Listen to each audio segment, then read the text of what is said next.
अस्सलामुअलैकुम। उम्मीद करती हूँ आप सब ईमान की हालत में होंगे। अल्लाह पाक सब से राज़ी हो। बहुत सी लोगों के बल्कि तकरीबन सब के जहन में ये सवाल पैदा होता होगा कि हज़रत आदम अलैहिस्सलाम से पहले क्या था दुनिया में, हमारा वजूद कैसे हुआ और हम इस दुनिया में कैसे तशरीफ़ लाए और हमसे पहले क्या था। इन सब सवालात के जवाब इस वीडियो में मिलेंगे इंशाअल्लाह। वीडियो को एंड तक लाजमी देखना। अगर पसंद आए तो लाइक और सब्सक्राइब करना। चले अपनी वीडियो का आगाज करते हैं। इस दुनिया में आने से पहले हम एक और जिंदगी गुजार के आ चुके हैं और बदकिस्मती से इसका तसव्वुर किसी किसी को महसूस होता है। बहुत से लोग इस हकीकत से दूर भागते हैं, बल्कि ये बहुत ही गलत बात है। हमारी सबसे पहली तख्लीक हुई थी आलम अरवाह में। हमारी दुनिया में आने से पहले भी हम आलम अरवाह में रह चुके हैं, जहाँ हमारी तमाम मुसलमानों की रूहें इकट्ठी हुई थी। हज़रत आदम अलैहिस्सलाम से लेकर दुनिया में आने वाला वो आखिरी इंसान जो पैदा होगा, उस तक जितने भी मुसलमान जितने भी लोग थे वो आलम अरवाह में थे। लश्कर के लश्कर आलम अरवाह में मौजूद थे। दुनिया में पहला इंसान और आखिरी इंसान तमाम की रूहें आलम अरवाह में पैदा कर दी गई थी और वहाँ पर सबसे अहद लिया गया, क्या मैं तुम्हारा रब नहीं हूँ, अल्लाह पाक ने कहा। और हम सब ने अहद किया था कि आप ही हमारे रब हैं। जब हम दुनिया में किसी से अहद करते हैं तो हम कहते हैं कि हम अपने होशो हवास में ये अहद कर रहे हैं और हम उसको पूरा निभाते हैं। और बिल्कुल ऐसे ही हमने आलम अरवाह में भी अहद किया था अल्लाह पाक से और अपने होशो हवास में अहद किया था। आलम अरवाह में सिर्फ हमारी रूहें मौजूद थी, हमारा जिस्म मौजूद नहीं था। हर इंसान पर फर्ज है कि जिसने आलम अरवाह में अल्लाह पाक से अहद किया था उसको दुनिया में भी पूरा करे। एक हदीस में आता है कि वादा खिलाफी करना मुनाफिक की निशानी है और हम मुनाफिकों में से तो नहीं है बिल्कुल भी। बेशक अल्लाह ही हमारा रब है और वो ही वाहिद जगता है। उसी ने हमें पैदा किया और हम ही उसी की तरफ लौट कर जाएंगे।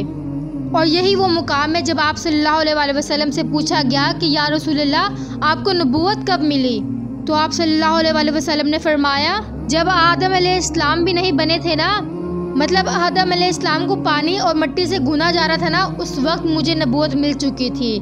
इस बात से साफ जाहिर होता है कि हज़रत आदम अलैहिस्सलाम से पहले भी आप सल्लल्लाहु अलैहि वसल्लम को नबूवत मिल चुकी है। और नबूवत मिली का आलम अरवाह में, जहाँ तमाम इंसानों की रूहें मौजूद थी। और हम सब का यकीन है कि हज़रत मोहम्मद सल्लल्लाहु अलैहि वसल्लम आखिरी नबी हैं।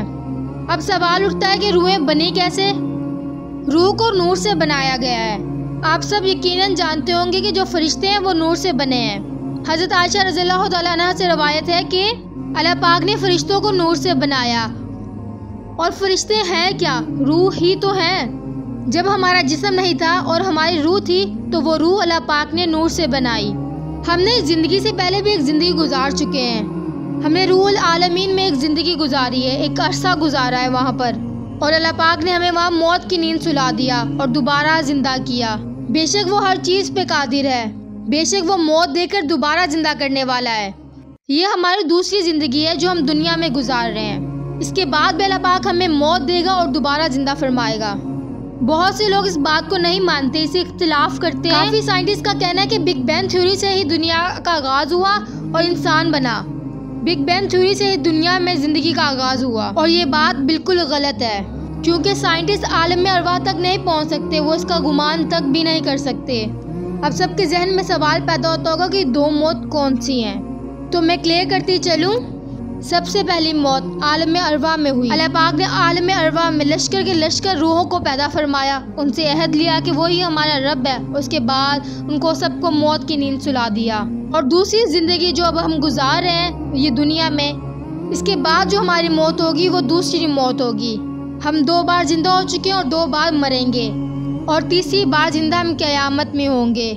जब लोग जन्नत के दहाने पर खड़े होंगे ना, तो वो लोग कहेंगे या अल्लाह हमें आप पर यकीन है कि आप हमें जहन्नम की मौत के बाद भी दोबारा जिंदा फरमाएंगे, क्योंकि आप तो हमें इतने मरहले से गुजार कर यहाँ लेकर आए हैं। पहले रूह बनाया, फिर इंसान बनाया, जिस्म में रूह डाली और अब यहाँ पर। उम्मीद करती हूँ आप सबको अब क्लियर हो चुका होगा। इस दुनिया में आने से पहले हज़रत आदम अलैहिस्सलाम की पैदाइश से पहले हम सब आलम अरवाह में पैदा हो चुके हैं। हमारी रूहें वहाँ पैदा हो चुकी हैं और हमने अल्लाह पाक से अहद लिया है।